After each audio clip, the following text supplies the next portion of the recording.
Hello my dear student, आप सभी का एक बार फिर से आपके अपने यूट्यूब चैनल प्रोक्सिमा क्लासेस में स्वागत है बच्चों। चलिए फटाफट जुड़ जाइए, 8 बजने वाला है बच्चों। आज का आपका लाइव क्लास शुरू होने वाला है। आज आपका एकदम पक्का टाइम पे क्लास शुरू हो रहा है बच्चों। आज लेट नहीं करेंगे, फटाफट जुड़ जाएंगे, ठीक है। चलिए प्रोक्सिमा क्लासेस राकेश सर आपका स्वागत करता है बच्चों। चलिए अवधेश, विनोद, विपिन, मौसम, मुस्कान, नाज, आरडीएक्स, विश्वजीत, हर्ष, नीतीश, दीपक, रिया, मुस्कान, खुशी, जितने बच्चे हैं, आर्यन, पूजा, अंजलि, अनामिका, तनिषा, पंकज, अनुभव, सपना, सुमन कुमार, भारती, शालिनी, सोनम शर्मा, मनीषा, प्रीतम, निभा यादव, अनुष्का, अभिषेक, रिया, नूतन, ज्योति, कन्हैया, आदिति, अन्नी, खुशबू, साइमा, सभी बच्चे जुड़ जाएंगे, फटाफट जुड़ेंगे, ठीक है। आज का क्लास बहुत स्पेशल होने वाला है बच्चों। आज का जो हम 50 ऑब्जेक्टिव लाए हैं सिर्फ और सिर्फ 10th क्लास का केमिस्ट्री का है, सिर्फ और सिर्फ बच्चों। एकदम आपका अब 3 दिन केमिस्ट्री, फिजिक्स और बायो चलेगा। 50-50 का सेशन बच्चों, एकदम गर्दा उड़ा देना है, ठीक है मेरे रसगुल्लो। फटाफट जुड़ जाइए आज के सेशन में। चलिए सुमन कुमार, हम शुरू कर रहे हैं। आप बहुत जल्दी में रहते हैं, ठीक है बच्चों। थोड़ा सा डिस्कशन भी होना बहुत जरूरी है। आपका सोशल साइंस का क्लास चल रहा है बच्चों 6 बजे से, ठीक है। आप सोशल साइंस के क्लास में आपकी उपस्थिति बहुत कम रहती है, ठीक है।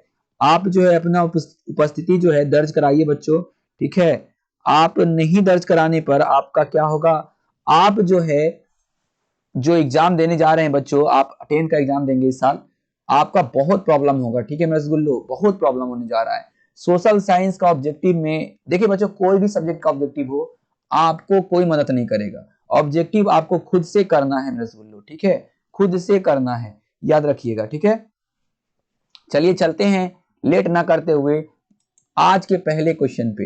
आज का पहला क्वेश्चन आपके स्क्रीन पे, पहला क्वेश्चन ही इतना शानदार है बच्चों, इतना जबरदस्त क्वेश्चन है कि आप सोच भी नहीं सकते। बहुत ही शानदार क्वेश्चन, पहला क्वेश्चन, ठीक है। देख लीजिए, हम लाइव हैं, आवाज भी जा रहा होगा बच्चों। फटाफट जुड़ जाइए हमसे। अभी तक जो नहीं जुड़े हैं, जो अभी तक नहीं जुड़े हैं, फटाफट जुड़ जाएंगे, ठीक है बच्चों। फटाफट जुड़ने की कोशिश करेंगे, अभी तक जो नहीं जुड़े हैं, ठीक है। आज का सेशन, आज 12 बजे से संरचना सूत्र का भी सेशन था, उससे 5 नंबर आपका एग्जाम में कंफर्म रहेगा मेरे स्कूल, ठीक है। जल में विलेय है, 4 ऑप्शन आपके सामने हैं, ethyl alcohol, chloroform, carbon dioxide, ठीक है बच्चों, कार्बन डाइऑक्साइड, और है आपका एक है कार्बन टेट्राक्लोराइड। आपको फटाफट कमेंट करना है बच्चों, फटाफट कमेंट करना है, ठीक है। चारों का हम ऑपरेशन थोड़ा सा कर देते हैं। देखिएगा, इथाइल अल्कोहल, आपको पता होगा इथाइल अल्कोहल से हमें क्या बनता है, शराब प्राप्त होता है, ठीक है, शराब मिलता है। इसका फॉर्मूला होता है C2H5OH, ठीक है बच्चों। क्लोरोफॉर्म का होता है CHCl3, ठीक है। कार्बन डाइऑक्साइड का होता है CO2, और कार्बन टेट्रा का क्लोराइड का होता है CCl4। अगर किन्हीं बच्चों को फॉर्मूला याद नहीं है चारों, तो चारों फॉर्मूला आप कंठस्थ रखिए, कोई भी एक फॉर्मूला आपके एग्जाम में पूछा जा सकता है, ठीक है मेरे रसगुल्लो। लगभग सभी बच्चे का बिल्कुल सही आंसर आया है। वो जानते हैं कि जो है शराब में, पानी में शराब ही घुलेगा, शराब घुल जाता है ना बच्चों, तो शराब क्या है, इथाइल अल्कोहल है। एकदम मेरे बच्चों, मेरे रसगुल्लो, एकदम बहुत बहुत शानदार जवाब है। पहला ही क्वेश्चन आपका जो आप आज हम मार्क्स लिखते जाएंगे, बहुत सारे बच्चे का 1 मार्क्स आ चुका, 1 मार्क्स अब मायने रखता है बच्चों, ठीक है। चलिए बिल्कुल, ethyl alcohol is the right answer this question. पानी में कौन विलय है, इथाइल अल्कोहल। चलेंगे दूसरा नंबर क्वेश्चन। आपके स्क्रीन पे संतृप्त हाइड्रोकार्बन का समान सूत्र क्या है बच्चों। चलिए देखते हैं कौन कौन बच्चे सही जवाब दे पाते हैं, ठीक है। हम देखना चाहते हैं बच्चों, आज आपका हम आज तैयारी देखना चाहते हैं, परखना चाहते हैं मेरे बच्चों कि आपका क्लास आज है जो कैसा चल रहा है, ठीक है। शानदार शानदार बच्चों, चलिए बहुत अच्छा, लगभग सभी बच्चे का।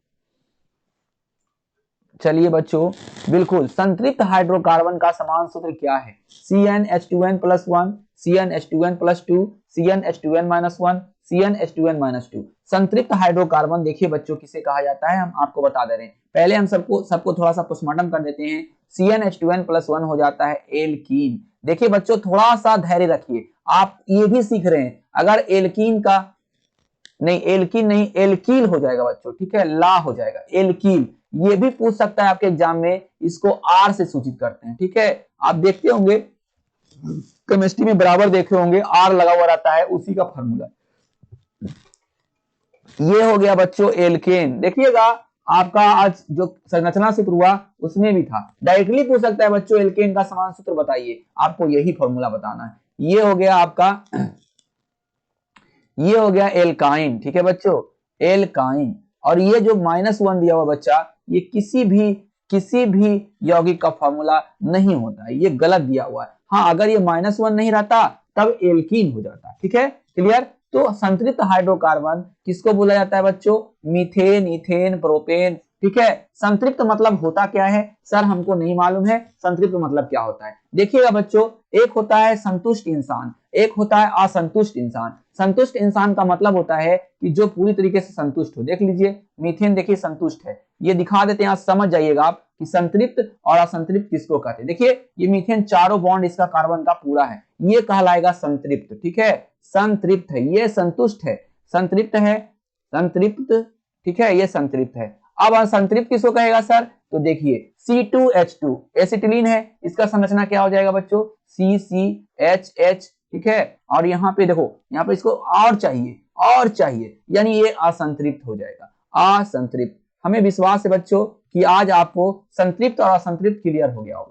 संतृप्त हम उसको कहेंगे जिसका चारों बॉन्ड पूरा हो, सिंगल बॉन्ड हो, सिर्फ और सिर्फ, यानी मोटा मोटी इसको हम कह सकते हैं संतृप्त हाइड्रोकार्बन सिंगल बॉन्ड वाले यौगिक को कहा जाता है, और असंतृप्त हाइड्रोकार्बन डबल बॉन्ड और ट्रिपल बॉन्ड वाले यौगिक को कहा जाता है। तो इसमें से आपका जो बी ऑप्शन है, जिन जिन बच्चों का है, बिल्कुल सही है। हम पूरे विस्तार से आपको आज इसको समझा चुके हैं, आप अच्छे से समझिए और अगले क्वेश्चन पे चलिए, ठीक है बच्चों।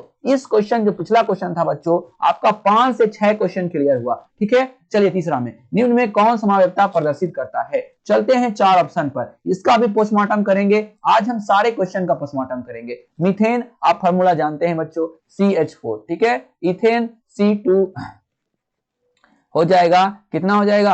C2H6, ठीक है बच्चों, 2 दूनी 4 प्लस 2 6। Propane C3H8। ब्यूटेन आपको पता है बच्चों C4H10। आपको पता होगा कि सबसे ज्यादा जो है समावेशिता, आपका समावेशिता ब्यूटेन प्रदर्शित करता है। N butane, n normal butane और आइसोब्यूटेन, कल भी बात हो रहा था, नॉर्मल ब्यूटेन और आइसोब्यूटेन, ठीक है, नॉर्मल ब्यूटेन और आइसोब्यूटेन, ठीक है, क्लियर बच्चों, आइसोब्यूटेन, ठीक है, दोनों क्या है? समावेशिता प्रदर्शित करता है, ठीक है। चलिए बिल्कुल सही जवाब है, butane is the right answer this question, ठीक है।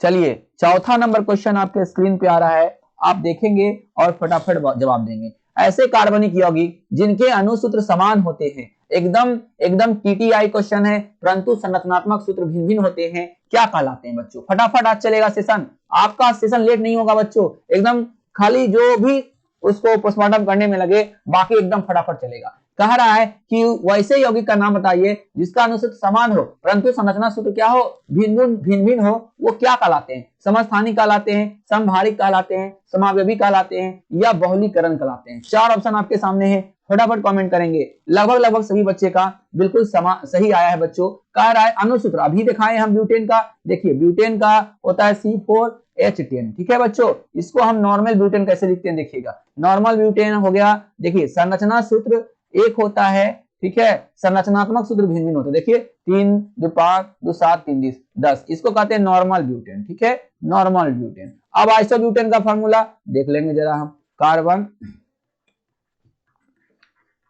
देख लीजिए बच्चों, ठीक है, 3 3 6, 3 3 6, 1 2 3 4, 3 3 6 3 9 12 हो रहा जा रहा है बच्चों। ऐसा करते हैं हम, यहाँ पे CH2 कर देते हैं, ये हटा देते हैं, CH2 और CH3, ठीक है, 3 2 5 3 8 8 3 11, ठीक है, यहाँ पे CH होगा बच्चों, ठीक है, यहाँ पे CH हो जाएगा, ठीक है ना मेरे बच्चों, देख लीजिएगा एक बार, ठीक है। ये हो गया आपका, क्या हो गया? ये हो गया आपका CH2, 3 2 5 3 8 8 3 11, 8 3 11 हो जा रहा है, ठीक है, 10 इस टाइप से यहाँ पे CH होगा सिर्फ। ये हो गया आपका जो हो गया आइसोब्यूटेन, ठीक है। तो यानी कहने का मतलब है कि जो ब्यूटेन है समावेशी यानी कि उसका संरचना सूत्र देख लीजिए, अनुसूत्र दोनों का C4H10 है, इसका भी C4H10 है, मगर संरचनात्मक सूत्र क्या होता है, भिन्न भिन्न होता है, वही क्या कहलाता है, समावेशी कहलाता है। चलेंगे 5वां नंबर, देखिए आ गया, अभी हम बोल रहे थे ना दूसरा नंबर क्वेश्चन पे, देखिए एल्काइन का समान सूत्र एकदम आपके एग्जाम में पूछेगा बच्चों, एकदम छपेगा PTI, सभी बच्चे कमेंट करेंगे फटाफट, जितने भी बच्चे हमसे जुड़े हुए हैं अभी, जितना भी, नूतन, ज्योति, रिया, साइमा, मनीषा, प्रीतम, निभा, अनुष्का, शालिनी, अभिषेक, सुमन कुमार, सपना, अनुभव, पंकज, तनिषा, अनामिका, सोनम, मौसम, विपिन, विनोद, अवधेश, विश्वजीत, हर्ष, नीतीश, दीपक, रिया, मुस्कान, खुशी, आर्यन, पूजा, अंजलि, ठीक है बच्चों, सभी का सही, मुस्कान, नाज, RDX, अन्नी, खुशबू, राहुल, सूरज, जितने भी बच्चे जुड़े हुए हैं सारे के सारे कमेंट करेंगे। अनुभव भी कमेंट करेंगे बच्चों, बहुत अच्छा, बहुत शानदार आप लोग का जो है अनुभव है, ठीक है, अनुभव का अनुभव है, ठीक है बच्चों, एकदम कमेंट करिए फटाफट, एकदम देर। अमृता फटाफट कमेंट करो बच्चा, अमृता फटाफट कमेंट करेगी, ठीक है, एकदम बहुत शानदार, लगभग सभी बच्चों का बिल्कुल सही आया है। एल्केन, एल्कीन, एल्काइन, एल से याद रखिएगा, एल्केन, एल्कीन। देखिए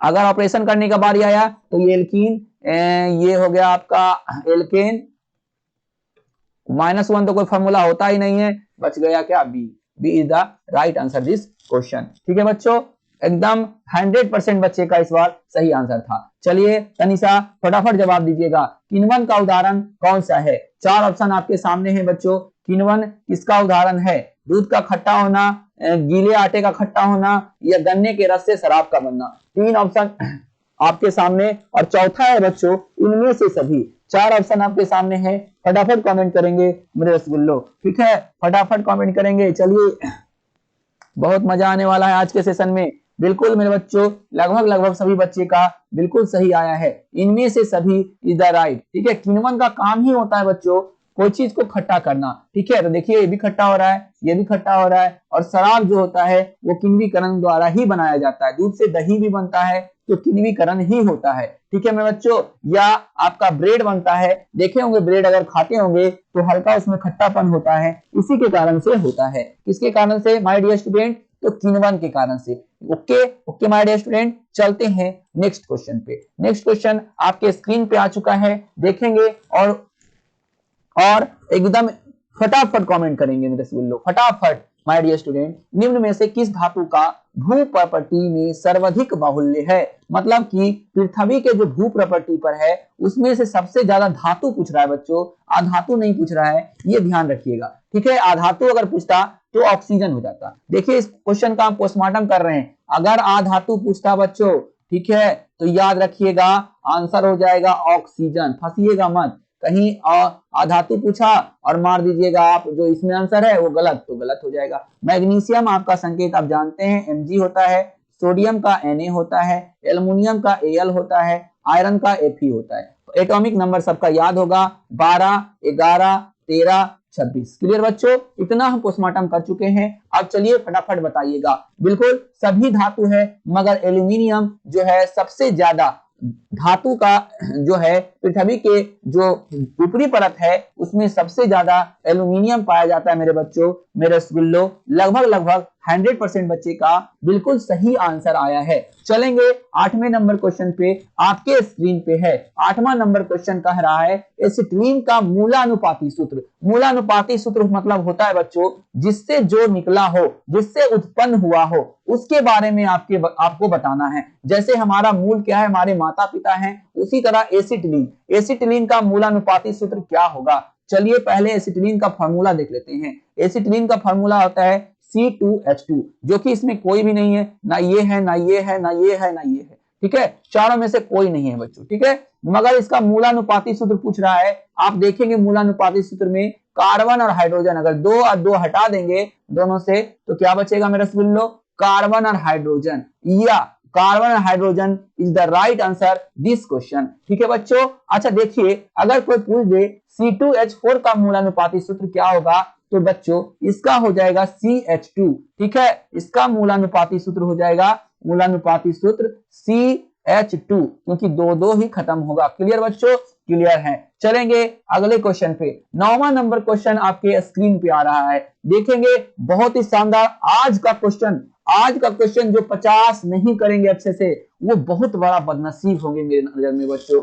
हम नहीं चाहते हैं कि आपका कोई अहित हो, हम चाहते हैं कि आप अच्छा करें, अच्छा से अच्छा एग्जाम में करें। बच्चों आप विश्वास नहीं करेंगे, हम 12-1 बजे रात तक इन क्वेश्चन को सिलेक्ट करते हैं, कौन कौन सा क्वेश्चन इस बार पूछा जा सकता है ये सोचते हैं। 10 साल से पढ़ा रहे हैं बच्चों, सारा एक्सपीरियंस लगा देते हैं।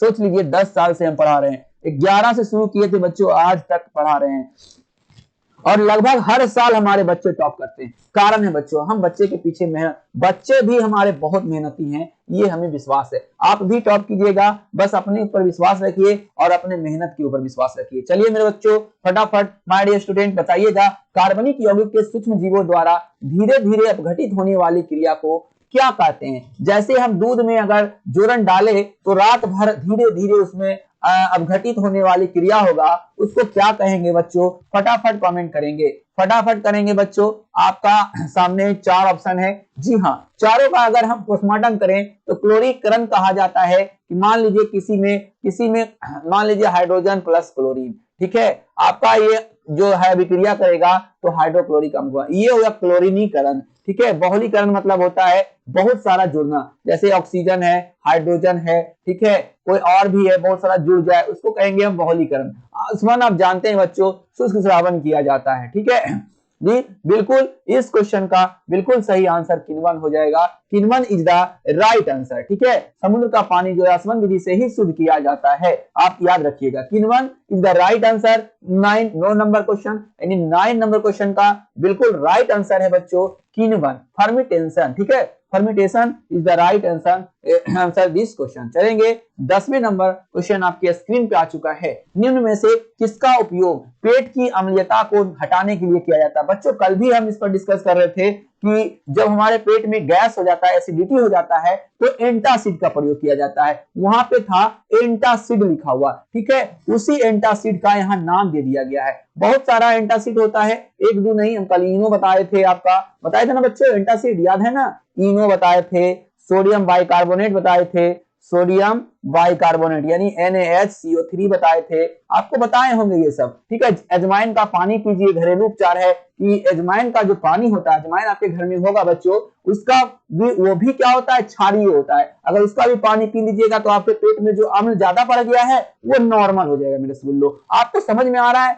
हमारी आवाज आपके पास पहुंच रही है, अच्छे से मेरी बात को गौर से सुनिएगा बच्चों, आज का क्लास बहुत इंपॉर्टेंट है और बहुत समझने वाला क्लास है। आप अच्छे से अगर 45-50 मिनट देंगे तो बहुत कुछ आज आपको सीखने को मिलेगा, ये हमारा आपसे वादा है। तो कहने का मतलब है पेट की अम्लता को हटाने के लिए एंटासिड, एंटासिड का मतलब होता है अम्ल के विपरीत, अम्ल के विपरीत, इसीलिए एंटा एसिड कहा जाता है। एसिड मतलब अम्ल होता है, एंटी लगा देते हैं तो उसका विपरीत हो जाता है यानी क्षारीय हो जाता है। तो बच्चों 4 ऑप्शन आपके सामने हैं, कह रहा है मैग्नीशियम क्लोराइड का इस्तेमाल किया जाता है, मैग्नीशियम सल्फेट का इस्तेमाल किया जाता है, मैग्नीशियम हाइड्रोक्साइड का इस्तेमाल किया जाता है या मैग्नीशियम एसिडेट का इस्तेमाल किया था। तो मेरे रसगुल्लो आप जानते हैं जिसमें OH लगा हुआ रहता है वो क्या कहलाता है मेरे रसगुल्लो, बिल्कुल मेरे रसगुल्लो क्षारीय कहलाता है। तो हम चारों ऑप्शन में ढूंढेंगे कि हाइड्रोक्साइड, देखिए रट्टा मारने का चीज नहीं है साइंस, ठीक है, समझने का चीज है। अब OH किसमें लगा हुआ होगा बच्चों, जो हाइड्रोक्साइड लगा हुआ होगा, तो हाइड्रोक्साइड किसमें लगा हुआ है मेरे रसगुल्लो, बिल्कुल माय डियर स्टूडेंट, बिल्कुल सही जवाब है बच्चे, एकदम सी बिल्कुल सुटेबल आंसर है इस क्वेश्चन का। 10 नंबर का बिल्कुल right answer, C is the right answer this question, ठीक है बच्चों, एकदम मेरे बच्चों इसी तरह से समझ के आज क्लास करेंगे। चलेंगे 11वें नंबर क्वेश्चन पे, रेडियो सक्रियता की खोज सर्वप्रथम किस वैज्ञानिक ने किया था। चलिए बच्चों 4 ऑप्शन आपके सामने हैं, madame Curie, Irene Curie, Henri Becquerel या रदरफोर्ड। 4 ऑप्शन आपके सामने है बच्चों। कह रहा है कि रेडियो सक्रियता, रेडियम नहीं बोल रहा है बच्चों, रेडियो सक्रियता बोल रहा है, ठीक है। रेडियम का मैडम क्यूरी की थी, रेडियम की खोज जो है मैडम क्यूरी की थी, याद रखिएगा। रेडियम जो हमारे घड़ी में लगा हुआ रहता है जिससे कि अंधेरा में भी प्रकाश आता है, रेडियम का मैडम क्यूरी की थी और रेडियो सक्रियता की खोज हेनरी बेकेरेल ने किया था, आप याद रखिएगा। लगभग सभी बच्चे का बिल्कुल सही आंसर आया है, 11 का C is the right answer this question. चलेंगे अगले क्वेश्चन पे, 12वां नंबर क्वेश्चन आपके स्क्रीन पे है, देखेंगे एक रेडियोधर्मी तत्व जिसके भारत में बड़े भंडार पाए जाते हैं कौन से हैं? एक रेडियोधर्मी, रेडियोधर्मी अब देखिए बच्चों, ये रेडियो बजाने वाला काम नहीं है, साइंस पढ़ रहे हैं आप, ठीक है, कि ऐसा नहीं आप रेडियो बजाने लगिए गाना एफएम, ठीक है, तो एफएम नहीं बजाना है। यहाँ रेडियोधर्मी तत्व का मतलब हो गया जिससे अल्फा बीटा गामा तीन रे निकलता है, तीनों रे निकलता है, उसी को हम रेडियो सक्रिय तत्व कहते हैं, रेडियो सक्रिय तत्व। आप पीरियोडिक टेबल पढ़े होंगे, आप पीरियोडिक टेबल पढ़े हैं 92 से एभव, ठीक है, 92 से एभव जितने भी एलिमेंट हैं सारे के सारे क्या हैं, आपका सारे के सारे रेडियोधर्मी हैं, ठीक है बच्चों। कहां से? 92 से एभव, यानी ज्यादा जितने भी एलिमेंट हैं सारे के सारे रेडियोधर्मी कहलाते हैं। रेडियो सक्रिय भी कहीं कहीं लिखा जा सकता है, इसको कहीं कहीं रेडियो सक्रिय भी लिखता है, ठीक है, रेडियो सक्रिय भी लिखता है, ठीक है बच्चों। तो ये चारों आप देखिएगा, ये चारों आपका रेडियो सक्रिय तत्व है, ये चारों रेडियो सक्रिय तत्व है। पूछ रहा है मगर भारत में कौन है सबसे महंगा? आपका यूरेनियम है बच्चों, एटॉमिक नंबर 92 होता है इसका, परमाणु बम बनाने में इसका उपयोग होता है, सबसे महंगा, ठीक है, ये सबसे महंगा है। ये भारत में नहीं सबसे ज्यादा पाया जाता है, ये ऑस्ट्रेलिया कनाडा में पाया जाता है। तो भारत में कौन सा पाया जाता है भाई? तो सबसे जो सस्ता है भारत में वही पाया जाता है 12 का thorium. Thorium is the right answer this question. Thorium जो है बिल्कुल सही है मेरे रसगुल्लो, बिल्कुल सही है। आपका थोरियम जो है 90 है इसका एटॉमिक नंबर, ठीक है। 92 से एभव हम बोले हैं बच्चों, कुछ कुछ जो है इधर का भी आपका रेडियो सक्रिय है, मगर 92 से एभव तो सबका सब है, ठीक है, क्लियर रखिएगा। चलिए बच्चों अगले क्वेश्चन पे चलते हैं। 13वां नंबर क्वेश्चन आपके स्क्रीन पे है, निम्न में से किस किरण की आयन क्षमता सबसे अधिक होती है? आयन क्षमता सबसे अधिक होती है बच्चों, यानी आयन क्षमता का मतलब हो जाता है कि उस पे आयन सबसे ज्यादा है, 2 आयन 3 आयन 4 आयन ऐसे करके समझना है, ठीक है। किस आयन की क्षमता सबसे अधिक होती है? बिल्कुल मेरे बच्चों रसगुल्लो, alpha Kiran is the right answer this question. अभी हम बताए अल्फा बीटा गामा 3 प्रकार का रे निकलता है ना बच्चों, 3 प्रकार का रे निकलता है, और अल्फा किरण का आयन क्षमता सबसे अधिक होता है, आप याद रखेंगे। चलेंगे 14वें नंबर क्वेश्चन पे। 14 नंबर क्वेश्चन आपके स्क्रीन पे आ चुका है, अल्फा किरण पर उपस्थित आवेश क्या है? ठीक है, अल्फा बीटा गामा 3 प्रकार का रे होता है, आपको अल्फा पर कितना आवेश होता है बच्चों ये बताना है। क्या 2 इकाई घन आवेश, इकाई ऋण आवेश, इकाई का मतलब होता है 1 ऋण आवेश, ठीक है, 1 निगेटिव, 2 धनात्मक, इकाई धनावेश, इनमें से कोई नहीं।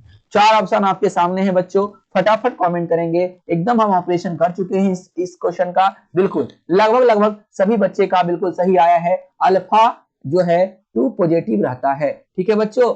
A option is the right answer this question. 14 का जो है बिल्कुल मेरे बच्चों ए जो है बिल्कुल सही जवाब होगा। चलेंगे अगले क्वेश्चन पे, 15 नंबर क्वेश्चन बोल रहा है बच्चों, नाभिक से निकलने वाले विकर्णों में किसका वेधन क्षमता सबसे अधिक होता है? वेधन क्षमता मतलब कि वो 70 मीटर स्टील का जो दीवार रहेगा उसको भी वो छेद कर देगा, ऐसा उसका छेदन वेधन क्षमता होता है।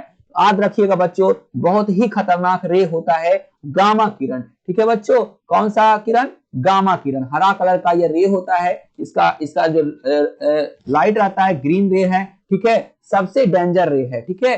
Gamma Kiran is the right answer this question. चलेंगे 16वां नंबर क्वेश्चन पे, वह वैज्ञानिक जिसने परमाणु सिद्धांत की खोज की। 4 ऑप्शन आपके सामने हैं, Rutherford, Madam Curie, John Dalton, Albert Einstein. चलिए बच्चों फटाफट कमेंट करेंगे, वह वैज्ञानिक जिसने परमाणु सिद्धांत की खोज की। लगभग सभी बच्चे का बिल्कुल सही आंसर आया है, John Dalton is the right answer this question. चलेंगे अगले क्वेश्चन पे। अगला क्वेश्चन आपके स्क्रीन पे आ रहा है बच्चों, अगला क्वेश्चन आपके स्क्रीन पे आ चुका है, निम्न में से कौन एक अस्थायी कण है? अस्थायी नहीं बच्चों, अस्थायी कण है। इलेक्ट्रॉन, प्रोटॉन, न्यूट्रॉन, इनमें से सभी। 4 ऑप्शन आप जानते हैं बच्चों, आप जानते हैं इलेक्ट्रॉन, प्रोटॉन और न्यूट्रॉन। इलेक्ट्रॉन निगेटिव आवेश है, ठीक है, इलेक्ट्रॉन पर निगेटिव है, प्रोटॉन पर पॉजिटिव है और न्यूट्रॉन पर कोई आवेश नहीं है, 0 है, आवेशहीन है, ठीक है। 17 का आप फटाफट कमेंट करेंगे, कौन एक अस्थायी कण है? लगभग सभी बच्चे का बिल्कुल सही जवाब आया है, न्यूट्रॉन बच्चों। क्यों? क्योंकि इस पर आवेश ही नहीं रहता है, इसलिए क्या कहला जाता है?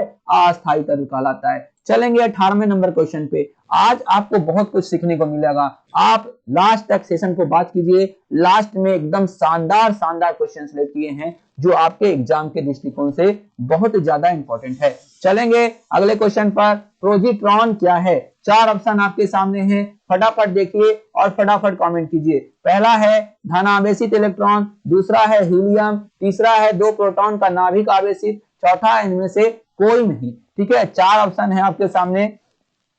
जी बिल्कुल सही है। पॉजिट्रॉन जो होता है बच्चों, इलेक्ट्रॉन का ही एक छोटा सा टुकड़ा होता है, धन आवेशित टुकड़ा होता है इलेक्ट्रॉन का। ठीक है, उसी को पॉजिट्रॉन, ऐसे इलेक्ट्रॉन जो है निगेटिव होता है, मगर पॉजिट्रॉन हो जाता है धन आवेशित इलेक्ट्रॉन, ठीक है, का टुकड़ा। चलिए बच्चों अगला क्वेश्चन आपके स्क्रीन पे है। निम्न में से कौन एक आवेश रहित कण है? अभी इससे पहले हुआ था, आप फटाफट जवाब दे दीजिए। हम आपको समझा चुके हैं, जो हम अगले क्वेश्चन में ऑपरेशन किए थे उसके अनुसार आपका सही आंसर जो है न्यूट्रॉन हो जाएगा। बिल्कुल राइट, 19 का C is the right answer this question. चलेंगे 20वें नंबर क्वेश्चन पे। न्यूट्रिनो के खोजकर्ता कौन थे? एकदम टीटीआई क्वेश्चन है आपका, न्यूट्रॉन नहीं है बच्चों, न्यूट्रिनो है, याद रखिएगा न्यूट्रिनो। ठीक है, न्यूट्रिनो की खोज, चलिए मेरे बच्चों, बहुत बिल्कुल आप लोग का इसका ऑपरेशन करना बहुत जरूरी है। ठीक है, चलिएगा बच्चों,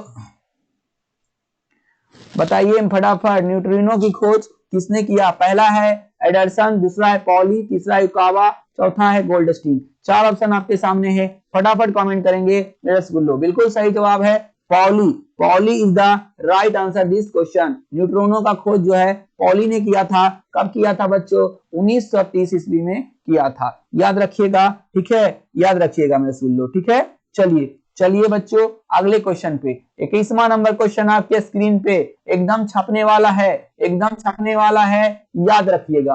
अम्ल वह पदार्थ है जो क्या करता है? इलेक्ट्रॉन प्रदान करता है। एकदम टीटीआई कर लेंगे इसको, एकदम नहीं छोड़ना है, इस क्वेश्चन को एकदम नहीं छोड़ना है। प्रोटॉन देता है, OH आयन देता है, इलेक्ट्रॉन ग्रहण करता है। 4 ऑप्शन आपके सामने हैं, फटाफट कमेंट करेंगे बच्चों कि अम्ल वह पदार्थ है जो क्या करता है। आप जानते हैं बच्चों OH- कौन देता है? भस्म देता है। ये एक ऑप्शन तो खत्म हो गया, गलत हो गया। अब आपके सामने 3 ऑप्शन और है। इलेक्ट्रॉन प्रदान करता है, प्रोटॉन देता है, इलेक्ट्रॉन, ये उल्टा हो रहा है, प्रदान कर रहा है, यहाँ ग्रहण कर रहा है। ठीक है, आपका देख लीजिएगा बच्चों, प्रदान कर रहा है और ग्रहण कर रहा है एक ऑप्शन में। बिल्कुल मेरे रसगुल्लो, अम्ल वह पदार्थ है जो क्या करता है बच्चों? बिल्कुल, आप जो है अम्ल वह पदार्थ है जो क्या देता है? पानी में घुलता है तो क्या देता है रसगुल्लो? आपको बताना है। ठीक है, अम्ल वह पदार्थ है जो क्या देता है?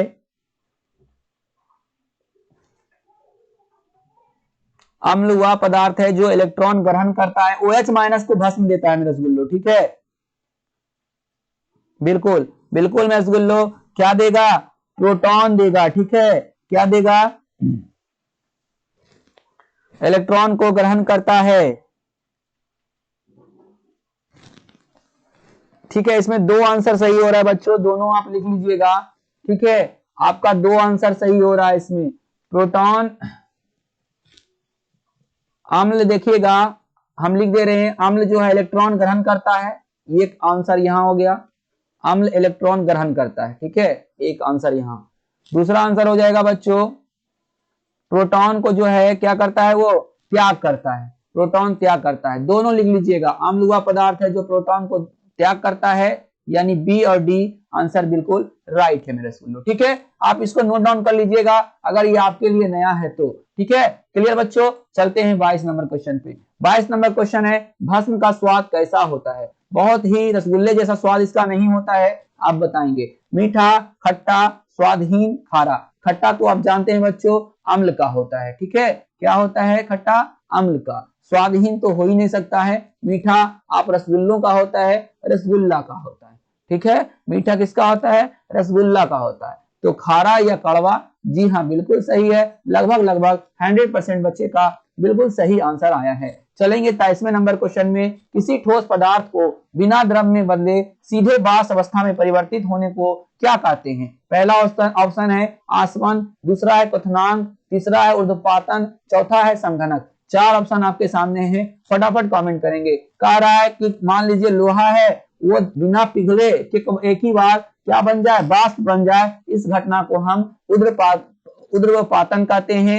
ये कपूर में होता है, ठीक है, ये कपूर में होता है, आप याद रखिएगा। चलते हैं अगले क्वेश्चन पे। 24वां नंबर क्वेश्चन आपके स्क्रीन पे है। चलिए बच्चों फटाफट कमेंट करिएगा। अन्नी, खुशबू, आरडीएक्स, मुस्कान नाथ, सोनम शर्मा, मनीषा, प्रीतम, साइमा, ज्योति, नूतन, रिया, निभा, अनुष्का, अभिषेक, शालिनी, सुमन कुमार, सपना, अनुभव, पंकज, तनिषा, अनामिका, मौसम, विपिन, विनोद, अवधेश, विश्वजीत, अमृता, हर्ष, नीतीश, दीपक, रिया, मुस्कान, खुशी, आर्यन, पूजा, अंजलि, जितने बच्चे, राहुल, फटाफट कमेंट करिए, ठीक है, ज्योति फटाफट कमेंट करिए।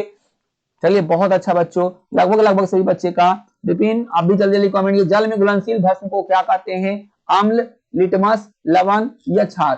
4 ऑप्शन आपके सामने हैं बच्चों, फटाफट कमेंट करेंगे। जल में घुलनशील भस्म को क्षार कहते हैं, जो है एकदम राइट आंसर है। 24 का D is the right answer this question. चलेंगे अगले क्वेश्चन पर। 25वां नंबर क्वेश्चन आपके स्क्रीन पे है। सभी अम्ल जल में घुलकर क्या प्रदान करते हैं? फिर से आ गया है बच्चों, इस बार देखिएगा, इस बार आपका आंसर जो है बिल्कुल सही आना चाहिए। अम्ल जल में घुलकर क्या इलेक्ट्रॉन का तो ग्रहण करता है बच्चों, इलेक्ट्रॉन तो होगा नहीं, क्योंकि यहाँ कह रहा है देना, प्रदान करना, तो ये गलत हो गया मेरे बच्चों, ठीक है। ये ऑप्शन आपका गया, ये भी तो भस्म में होता है, ये भस्म में होता है, ठीक है, ये भी भस्म में होता है, ठीक है। चलिए बच्चों, न्यूट्रॉन नहीं, ये तो नहीं हो पाएगा, गलत हो गया। H+ ion is the right answer. सभी अम्ल जल में घुलकर क्या देते हैं? H+ आयन देते हैं। सी 25 का सी जो है बिल्कुल सही है। लगभग सभी बच्चे का बिल्कुल राइट आंसर आया है। चलेंगे 26वें नंबर क्वेश्चन की ओर।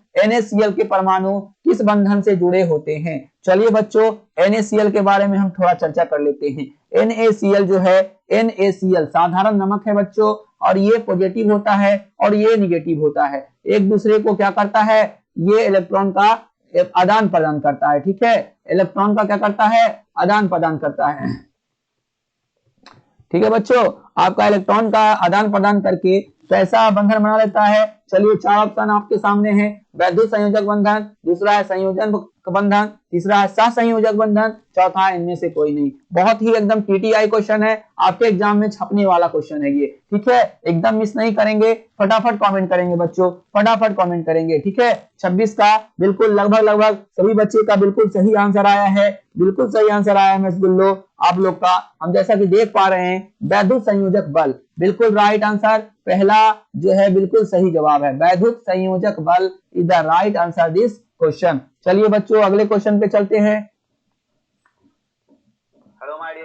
अगला क्वेश्चन पे चलते हैं। अगले क्वेश्चन आपके स्क्रीन पे आ चुका है। 27वां नंबर क्वेश्चन आप देखेंगे और फटाफट कमेंट करेंगे।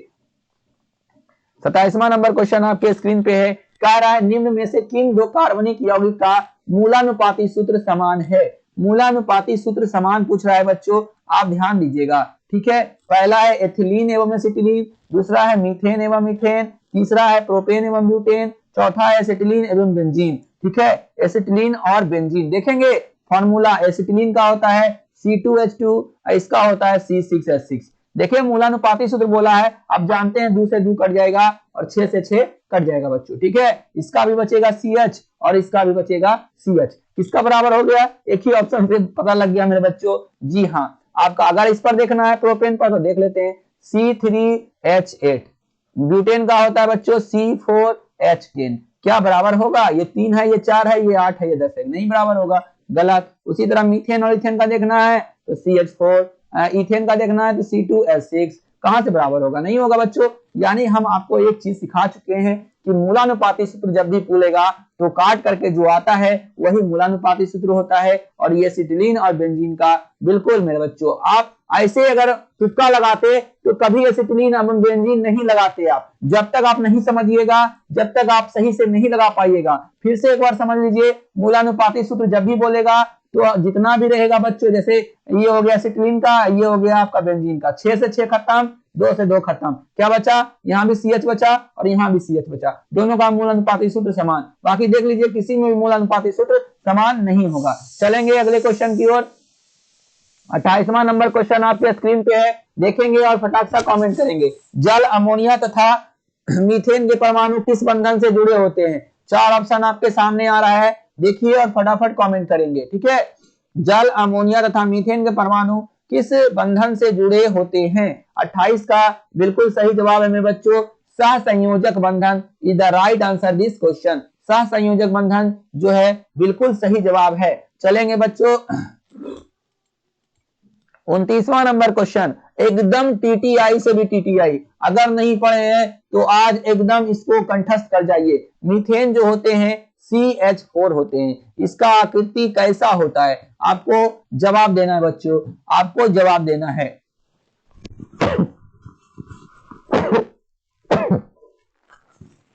मीथेन अणु की आकृति कैसी होती है? आपको फटाक सा कमेंट करना है। पहला है कोणीय, दूसरा है समतलीय, तीसरा ऑप्शन है रैखिक, चौथा है समचतुष्फलकीय। ठीक है, समचतुष्फलकीय is the right answer this question. Methane के अणु जो होते हैं समचतुष्फलकीय होते हैं। चलेंगे 30वां नंबर क्वेश्चन आपके स्क्रीन पे आ रहा है, देखेंगे और फटाक सा कमेंट करेंगे। सभी एलिफैटिक यौगिक का जन्मदाता किस यौगिक को माना जाता है? जो कि सभी एलिफैटिक यौगिक का जन्मदाता उसे कहा जाता है। आप जानते हैं बच्चों कहां से शुरू होता है? तो मीथेन से शुरू होता है, मीथेन से। तो हमारा जन्मदाता एलिफैटिक का कौन सा हो गया? Methane is the right answer this question. ए जो है बिल्कुल सही, लगभग सभी बच्चे काम देख पा रहे हैं, बिल्कुल सही आंसर आया है। ठीक है, चलिए अमृता फटाफट कमेंट करिए। विपिन, मौसम, मुस्कान नाज, RDX, अनुभव, सोनम शर्मा, मनीषा, प्रीतम, निभा यादव, अनुष्का, शालिनी, अभिषेक, सुमन कुमार, भारती, सपना, अनुभव, पंकज, तनिषा, अनामिका, विश्वजीत, हर्ष, नीतीश, दीपक, रिया, मुस्कान, खुशी, आर्यन, अंजलि, ठीक है, अवधेश, राहुल, अन्नी, खुशबू, साइमा, ठीक है, नूतन, ज्योति, जितने भी बच्चे, राकेश, चंदन, सभी जुड़ जाएंगे अभी तक नहीं जुड़े हैं तो, और फटाफट कमेंट करेंगे। सपना, सूरज, सभी बच्चे, जितने भी बच्चे हैं हमारे सारे के सारे कमेंट करेंगे। चलिए 31वां नंबर क्वेश्चन आपके स्क्रीन पे आ रहा है, देखेंगे और फटाफट कमेंट करेंगे। प्रयोगशाला में संश्लेषित किया जाने वाला प्रथम कार्बनिक यौगिक कौन था? एकदम टीटीआई है बच्चों, एकदम जबरदस्त है। ठीक है, बोहलर के द्वारा किया गया था। ठीक है, कौन से वैज्ञानिक ने किया था? हम थोड़ा सा लिख देते हैं, बोहलर, याद रखिएगा, बोहलर के द्वारा किया गया था। बोहलर जो थे उन्होंने ही पहले सबसे पहले प्रयोगशाला में संश्लेषित किया था, नहीं तो पहले अनस्वरता का नियम जो है चलता था, मगर जैसे ही ये यौगिक बना वो नियम खत्म हो गया। चलिए बचाइए बच्चों, बिल्कुल सही जवाब है urea is the right answer this question.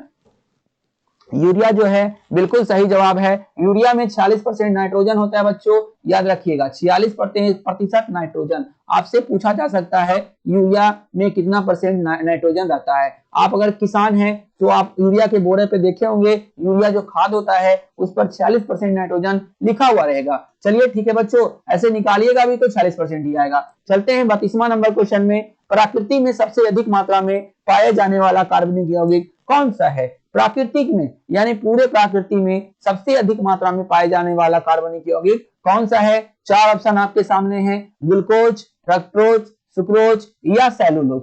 4 option आपके सामने हैं, फटाफट कमेंट करेंगे बच्चों। ग्लूकोज का फॉर्मूला आप जानते हैं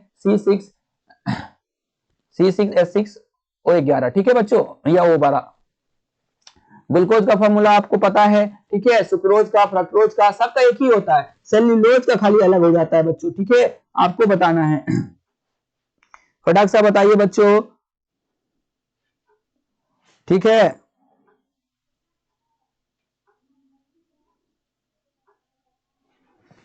चलिए बहुत अच्छा, लगभग सभी बच्चे का बिल्कुल सही आंसर आया है, ठीक है। C6H12O6 और जो होता है इसका फॉर्मूला होता है ग्लूकोज का, और फ्रक्टोज का भी वही होता है C6H12O6, और सुक्रोज का तो जानते हैं C11H22O11 होता है, ठीक है। ठीक है बच्चों,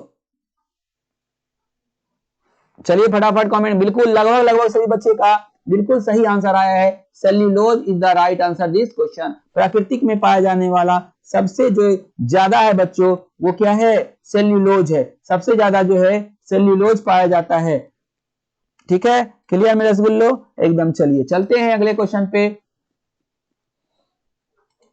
33वां नंबर क्वेश्चन आपके स्क्रीन पे है। कार्बनिक यौगिक में हाइड्रोजन की अतिरिक्त कौन सा तत्व समान? देखिए बच्चों, अब फिर से बोल रहा है कार्बनिक यौगिक, हाइड्रोजन के अलावा कौन सा तत्व जो है एकदम समानता उसमें होता ही होता है। आपको बताना है, 4 ऑप्शन आपके सामने दिया हुआ है बच्चों, आपको बताना है कि समानता जो है कौन सा तत्व रहता है। ठीक है,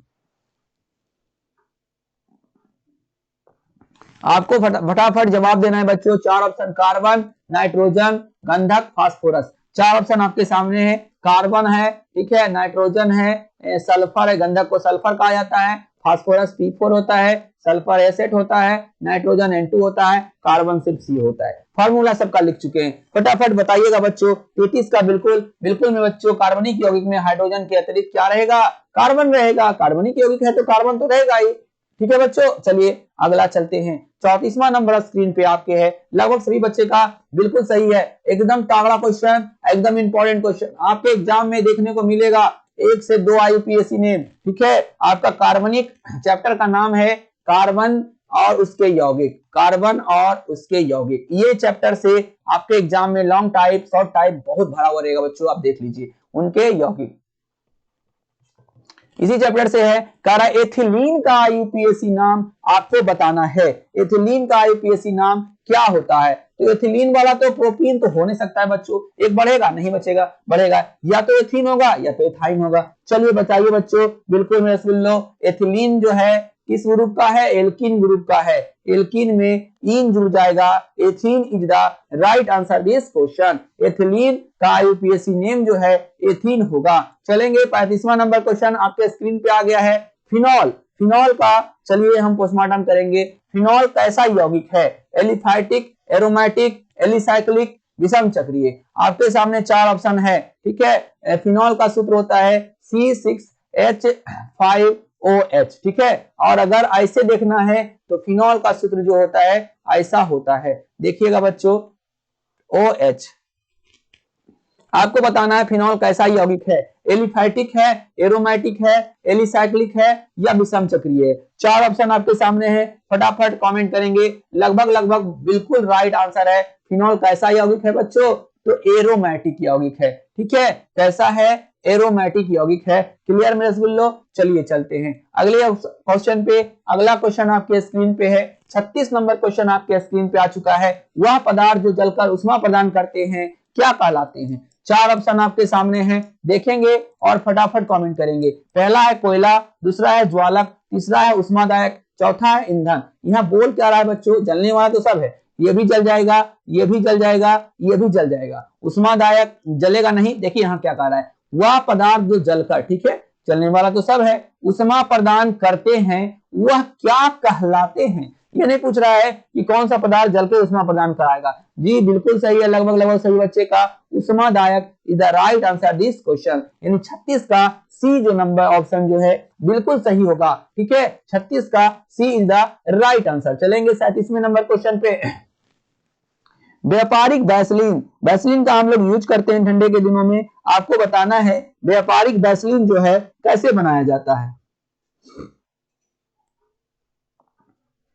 ठीक है। व्यापारिक वैसलीन जो है कैसे बनाया जाता है? 4 ऑप्शन आपके सामने हैं, ठीक है। पहला है पादप गोंद, दूसरा है कोलतार, तीसरा है अर्णमोड़, चौथा है पेट्रोलियम। 4 ऑप्शन आपके सामने हैं, आपको फटाफट कमेंट करना है।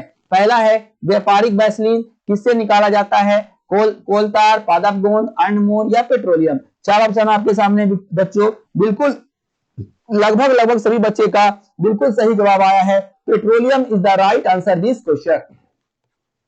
देखिए बच्चों, पेट्रोलियम से बहुत कुछ निकाला जाता है, डीजल, पेट्रोल, ठीक है, किरोसिन, याद रखिएगा, और आपका मोम,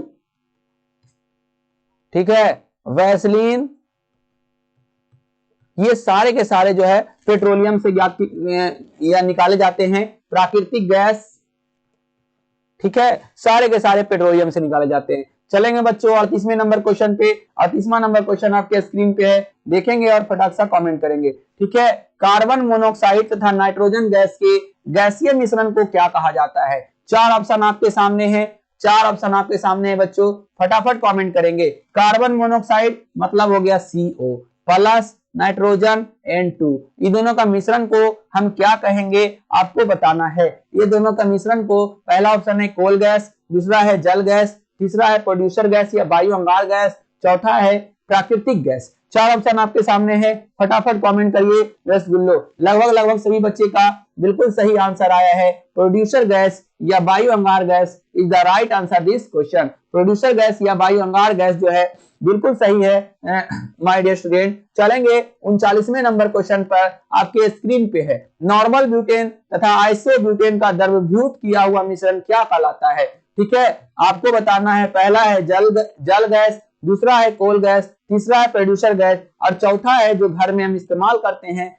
LPG, द्रवित petroleum gas, liquefied petroleum gas. आपको बताना है बच्चों कि इन चारों में से कौन सा जो है आपका सुटेबल आंसर होगा।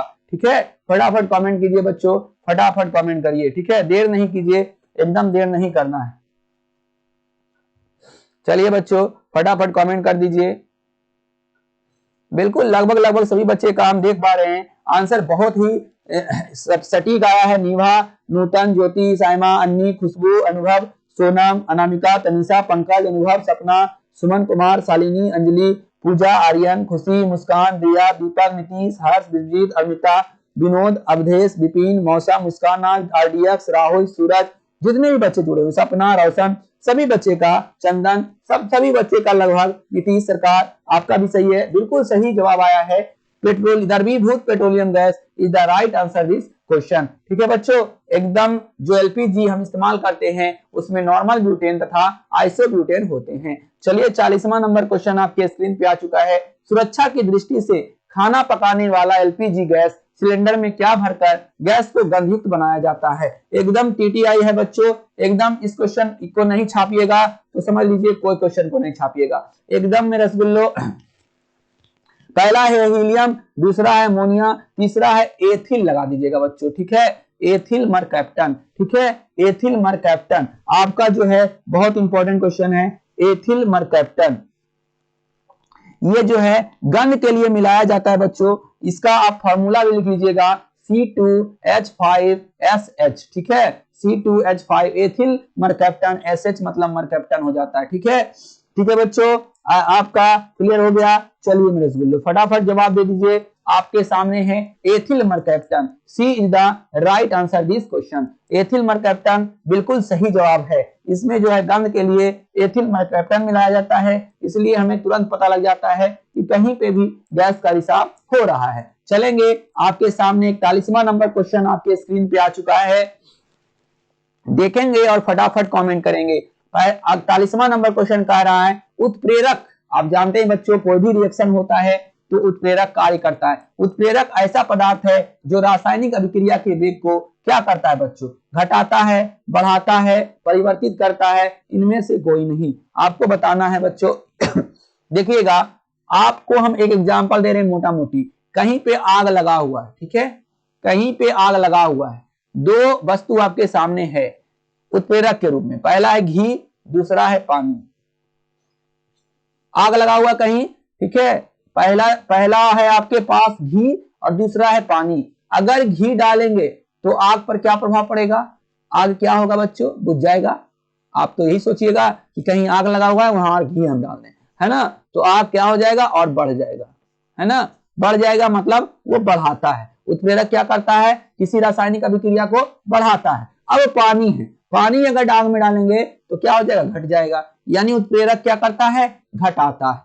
यानी कहने का मतलब है अभिक्रिया को क्या करेगा, परिवर्तित करेगा। यानी परिवर्तित का मतलब हो गया घटाना और बढ़ाना दोनों करेगा, दोनों इज द राइट आंसर। यानी 41 का जो है बिल्कुल मेरे रसगुल्लो, आप लोग कुछ बच्चे इसमें फंसे हैं, दोनों होगा। परिवर्तित करता है, क्या करता है, उत्प्रेरक ऐसा पदार्थ है जो अभिक्रिया के दर को परिवर्तित करता है, यानी घटा भी सकता है और बढ़ा भी सकता है। हम देखिए यहाँ पर अच्छे से आपको समझा दिए, आग घी आग पानी। ठीक है, क्लियर। चलिए बच्चों अगले क्वेश्चन पे 42वां नंबर क्वेश्चन आपके स्क्रीन पे आ चुका है, देखेंगे और फटाफट जवाब देंगे। एकदम इस क्वेश्चन में कोई ऑपरेशन करने का जरूरत नहीं है, डायरेक्टली याद रखिए उत्प्रेरक की खोज जो है किसने किया था, उत्प्रेरक की खोज किसने किया था बच्चों, आपको फटाफट कमेंट करना है।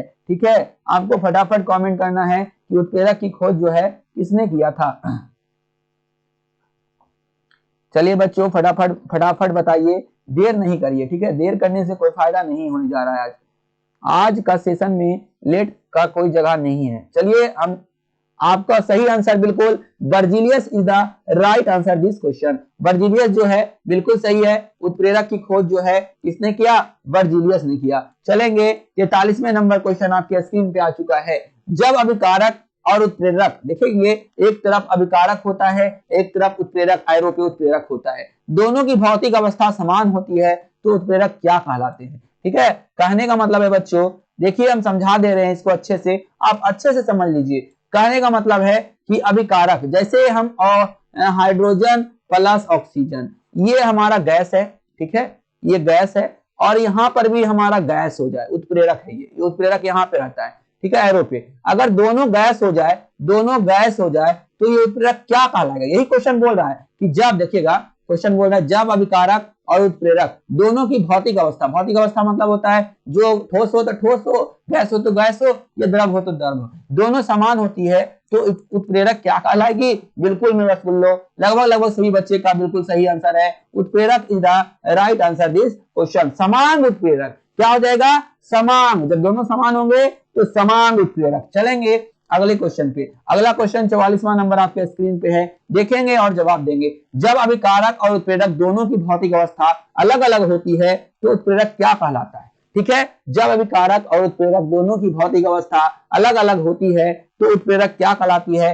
4 ऑप्शन आपके सामने हैं, फटाफट कमेंट करेंगे। समांग उत्प्रेरक, विषांग उत्प्रेरक, प्रेरित उत्प्रेरक या प्रेरक विष। उसी तरह से है बच्चों, इस बार कह रहा है दोनों का अवस्था अलग अलग हो जाए, यानी कहने का मतलब है एक हाइड्रोजन रहे, एक ऑक्सीजन रहे, और अब यहाँ पर हो जाए ठोस, मान लो लोहा हो जाए, ये ठोस हो गया और ये क्या हो गया? गैस हो गया। जब दोनों अलग अलग हो जाएगा, हम सिर्फ एग्जाम्पल दे रहे हैं, ठीक है बच्चों, एग्जाम्पल दे रहे हैं, तो ये जो है विषमांग उत्प्रेरक कहलाएगा। इसलिए हम दोनों उत्प्रेरक ले लिए हैं ताकि आपको अच्छे से समझ में आ जाए, गलती का कोई गुंजाइश ना हो, ठीक है बच्चों, क्लियर।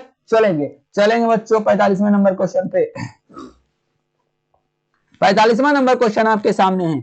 यदि किसी क्रिया में कोई उत्पाद उत्प्रेरक का कार्य करता है तो उसे क्या कहते हैं? ठीक है, यदि किसी क्रिया में कोई उत्पाद उत्प्रेरक का कार्य करता है तो उसे क्या कहते हैं? पहला है समांग उत्प्रेरक, दूसरा है विषमांग उत्प्रेरक, तीसरा है स्व उत्प्रेरक, चौथा है प्रेरित उत्प्रेरक। 4 ऑप्शन आपके सामने है। यदि किसी क्रिया में कोई उत्पाद उत्प्रेरक का कार्य करता है तो उसे क्या कहते हैं? बिल्कुल सही जवाब है स्व उत्प्रेरक। स्व उत्प्रेरक is the right answer this question. स्व उत्प्रेरक जो है बिल्कुल सही जवाब है इस क्वेश्चन का। सी आंसर जो है बिल्कुल राइट है। चलेंगे 46वें नंबर क्वेश्चन की ओर। देखिए बच्चों,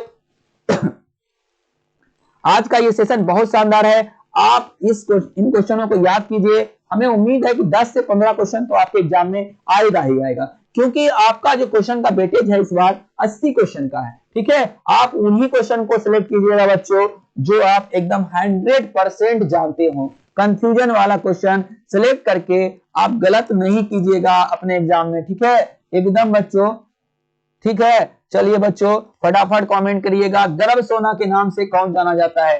4 ऑप्शन आपके सामने है। पहला है पेट्रोलियम, दूसरा है प्लेटिनम, तीसरा है एक्वेरिजिया, चौथा है पायरीन। 4 ऑप्शन आपके सामने हैं, फटाफट कमेंट करिए।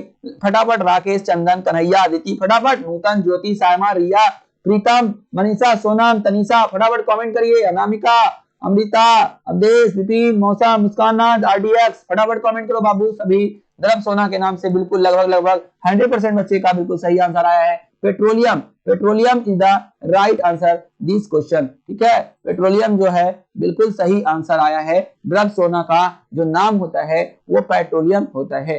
चलेंगे 47वें नंबर क्वेश्चन की ओर। आपकी स्क्रीन पे आ चुका है 47वां नंबर क्वेश्चन।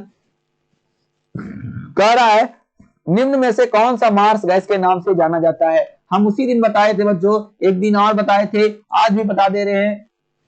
मार्स का मतलब होता है आपका दलदली, ठीक है बच्चों, क्या होता है? दलदली भूमि, ठीक है। मार्सी मतलब होता है दलदली भूमि, इंग्लिश वर्ड है मार्सी, दलदली भूमि। और दलदल में पाया जाता है आपका मीथेन, ठीक है, methane, methane is the right answer this question. लगभग सभी बच्चे का बिल्कुल सही आंसर आया है, मीथेन जो है 100% सही होगा। चलेंगे 48वां नंबर की ओर। आपके स्क्रीन पे 48वां नंबर क्वेश्चन आ चुका है, 48 नंबर क्वेश्चन। ठीक है, फटाक से देखिए बच्चों और फटाफट जवाब दे दीजिए। ठीक है, कह रहा है निम्न में कौन विसरित नहीं होती है। ठीक है, कह रहा है निम्न में कौन विसरित नहीं होगा। विसरित मतलब विसरण चैप्टर पढ़ने का है बच्चों, आप पढ़े होंगे विसरित। आप परफ्यूम लगाते हैं, अगर लगाते हैं तो आपको पता होगा विसरण क्या होता है। परफ्यूम जब हम यहाँ लगाएंगे तो महक बहुत दूर तक जाएगा। ठीक है बच्चों, उसी को कहते हैं विसरण की क्रिया। ठीक है, उसी को क्या कहेंगे, विसरण की क्रिया कहेंगे मेरे स्कूल। ठीक है,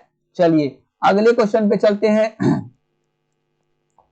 अगला क्वेश्चन आपके स्क्रीन पे आ रहा है, देखेंगे। और इस सेशन का सेकेंड लास्ट क्वेश्चन आपके सामने है। प्राकृतिक गैस का मुख्य घटक कौन सा है। ठीक है बच्चों, प्राकृतिक गैस का मुख्य घटक कौन सा है। चलिए देखिएगा, प्राकृतिक गैस का प्रमुख घटक कौन सा है आपको बताना है। Methane, ethane, butane, hydrogen. 4 option आपके सामने हैं, मीथेन, एथेन, ब्यूटेन, हाइड्रोजन। बिल्कुल लगभग सभी बच्चे का बिल्कुल सही आंसर आया है, butane is the right answer this question. Isobutane और नॉर्मल ब्यूटेन का मिश्रण। ठीक है बच्चों, चलते हैं 50वां नंबर क्वेश्चन आपके सामने है।